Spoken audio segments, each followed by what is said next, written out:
Salamat sa mapagpalayang pagmamahal. Welcome to our 365-day devotion.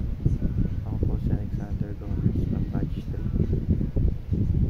At ang topic po na tatalakay natin ngayon ay humility makes us like Jesus. Ngayon po ang ating pag-aaralan ay tungkol sa Philippians chapter 2 verse 5 to 8 at kung saan po natin ang ating puso at isip sa mga salita ng Diyos. Sinasabi dito na who is being in very nature God did not consider equality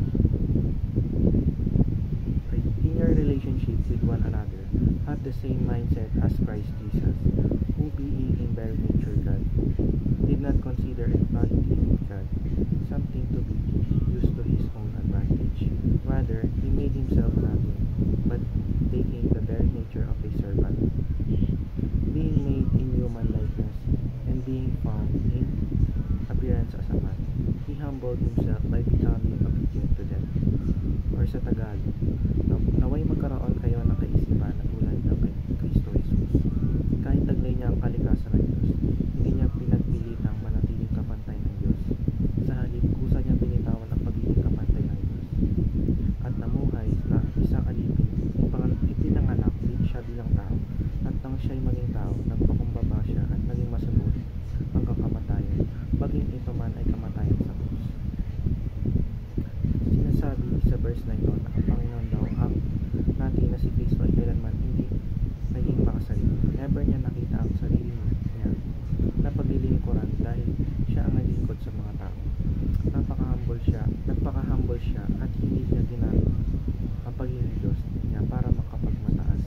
Nagkaroon at naniwala siya sa equality ng lahat ng tao sa paningin ng Diyos. Teaching number 1. Jesus' humility is our standard. Yung pagpapakumbaba dapat ni Kristo ang gawin natin halimbawa sapagkat siya nga nasa isang Diyos ay di nagmataas. Tayo pa kaya mga tao lamang. Teaching number 2. Jesus' humility involves self-emptying. Kalakip na pagkakaroon ng humility na meron si Lord.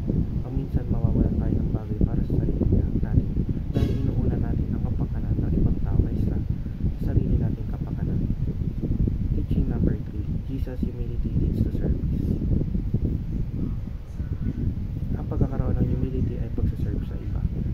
Binababa natin ang sarili natin sa Diyos dahil alam natin ang Diyos ang magtataas sa atin.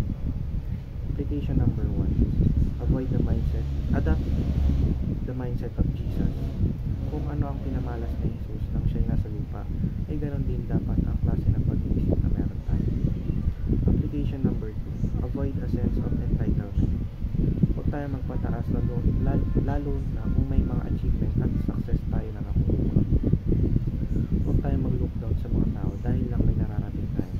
Itaas natin ang lahat sa Diyos at mas lalo niya tayong pagpapalain. Application number 3. Aspire to become a servant. Huwag natin hilingin na maging mataas tayo upang pagsilbihin tayo, kundi dapat ay magpakumbaba